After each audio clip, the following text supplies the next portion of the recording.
A U.S. congressional delegation makes a rare visit to China. Is China why some people don't like Israel? And a Japanese YouTuber has disappeared after a trip to Xinjiang. That and more on this week's China News Headlines. Welcome to China Uncensored. I'm Chris Chappell. China's military just got a bit scarier. South Korean telecoms expert Song Lik-ho has joined a Chinese university on a U.S. risk list. Song, who looks like what would happen if AI could generate actual people, recently became a professor at the Institute of Fundamental and Frontier Sciences at China's University of Electronic Science and Technology, or UESTC. Since 2012, the school has been on the U.S. Commerce Department's so-called entity list for national security concerns, which is a fancy way of saying, watch out, girl, she messy. I'm with it. That makes sense since the university has produced scientists who've made breakthroughs in tech with military applications. Like I said, messy. For example, some scientists at UESTC produced software that can design electronic warfare weapons and an emulator for electromagnetic battle space, which is a concern, but also sounds so cool. Superhuman samurai cyber squad stuff right there. So UESTC poaching an expert in electronic communications is definitely not a good sign. Song didn't comment on this move, but this year he left his position at the Korea Advanced Institute of Science and Technology, which he's held since 1988. I guess he couldn't resist the allure of playing a battle space simulator, which I imagine is just Galaga, but with better graphics. Tensions are high between the US and China right now, but that hasn't stopped US lawmakers from making a rare trip to China. This is the first bipartisan delegation of House members to visit China in 6 years. Maybe if they've been paying attention to the years' worth of previous rounds of talks, they'd realize that this is a futile effort. At least they didn't bow. But I guess they're at least trying, and they're doing it together. Finally, something Democrats and Republicans can agree on: wasting taxpayer money on trips that'll yield nothing. The leader of the delegation, Representative Adam Smith, said that they held robust and very helpful meetings with Chinese officials. They talked about things like ending the fentanyl flow to the U.S., TikTok, trade barriers, but the goal of the trip is to open lines of communications between the world's two top powers, particularly on military matters. Of course, I assume those lines of communication are, promise you won't invade Taiwan, and no. But, just because war with China is looming on the terrifying horizon doesn't mean we can't do a little bit of business, right? Boeing is trying to sell 500 jets to China, which is the world's second biggest aviation market. That would be great for the company. It'd open up a lot of doors, intentionally this time. But orders had stalled due to that whole US-China trade war thing. Not to worry, though. According to Washington's ambassador to Beijing, negotiations have entered their last days or weeks, adding that the deal is quote-unquote very important to the president. Wait a minute, why? Oh, I get it. 40 chess. Think about it. Does the U.S. have anything more deadly in its arsenal than Boeing airplanes?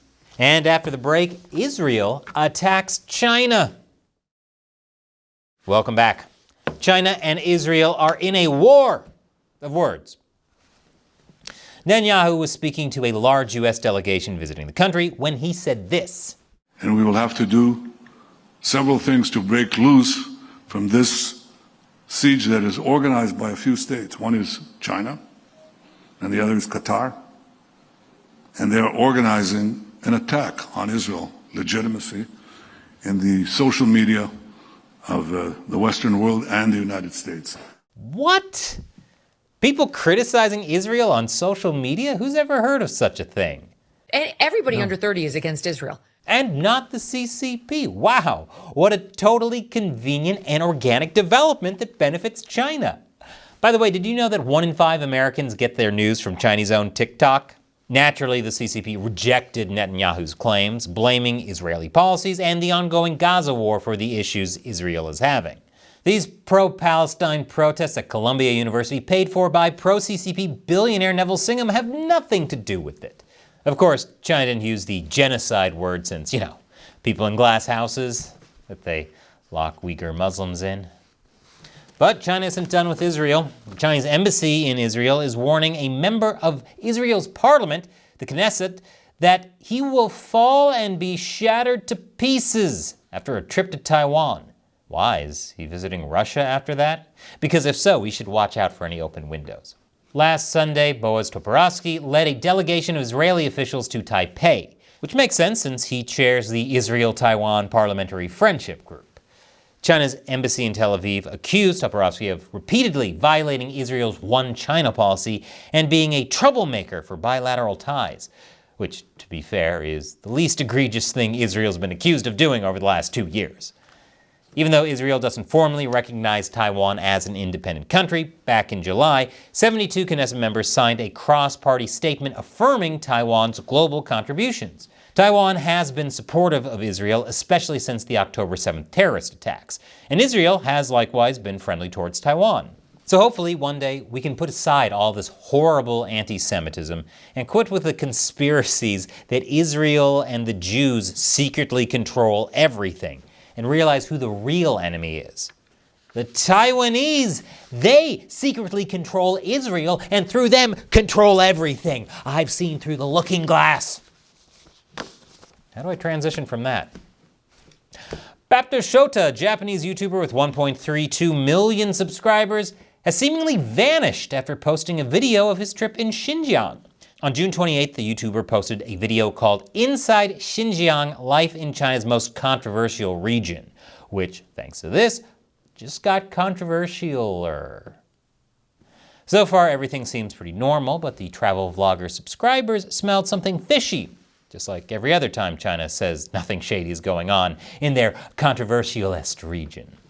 For example, one Twitter user wrote, "He is saying he has returned to Japan in the video, but his Instagram location shows he's still in China. Obviously, he's lying and kidnapped." Then, after a 2-month absence, he posted an updated video.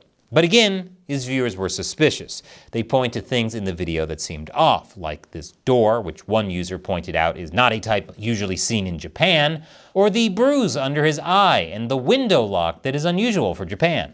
Either this is a brilliant meta move to draw attention to his video, or China's gonna China. So did something bad happen to Shota? We have no way of knowing for sure, but if it did, we shouldn't be surprised. This is kind of the CCP's MO, doing things that make us go, WTF. Watch out, girl, she's messy. That's why we make these videos, so that the CCP can't get away with its misdeeds. And we can only keep making these videos because of you, our wonderful fans. So please support my channel by subscribing and following our exclusive website, ChinaUncensored.tv, where you can watch exclusive videos and live streams we can't put on YouTube. Just click this button right here to check it out. Once again, I'm Chris Chappell. See you next time.